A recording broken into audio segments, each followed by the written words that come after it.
નમસ્કાર, હું રાજ. આપ જોઈ રહ્યા છો spark today news. Vav Tharad જિલ્લાના ભાભર શહેરમાં અષાઢી બીજના પાવન પર્વ નિમિત્તે ભગવાન જગન્નાથજીની પરંપરાગત અને ભવ્ય રથયાત્રાનું શ્રદ્ધાભેર આયોજન કરવામાં આવ્યું હતું. રામજી મંદિરથી પ્રસ્થાન થયેલી રથયાત્રા આઝાદ ચોક, લાટી બજાર, જલારામ મંદિર, વાવ સર્કલ, નાગણેશ્વરી મંદિર અને મહાદેવ મંદિર સહિતના મુખ્ય માર્ગો પરથી પસાર થઈ પરત રામજી મંદિરે પહોંચી હતી. રથયાત્રામાં શહેરના સંતો, મહંતો, સામાજિક અને રાજકીય આગેવાનો તેમજ મોટી સંખ્યામાં ભાવિક ભક્તો જોડાયા હતા.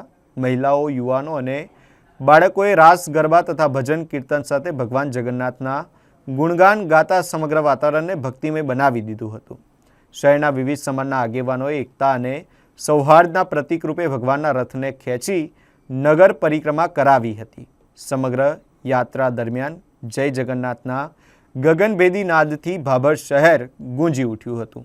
આજ રોજ અષાઢી બીજના નિમિત્તે ભવ્ય શોભાયાત્રા શ્રી જગન્નાથ ભગવાનની ભાભરમાં નીકળી. જે જગન્નાથ ભગવાનની રામજી મંદિર, લાઠી બજાર, જલારામ મંદિરથી ફરી નાગેશ્વરી મંદિરે, મોટા મહાદેવે ફરી રામજી મંદિરે પરત ફરી. આ રથયાત્રા આપણે 5મી વર્ષ છે ભાભરમાં, જેમાં મહિલા પરિવારે શરૂઆત કરી હતી અને નાના બાળકોથી લઈને આજે લગભગ મોટું થઈ ગયું છે બધું અને લગભગ આ 5મા વર્ષે મોટામાં મધુરૂપ તરીકે આપણી શોભાયાત્રા ભાભરે નીકળી છે અને જે તમામ ગ્રામજનોના સહયોગ અને સાથથી આ મોટામાં મોટી જે યાત્રામાં નીકળી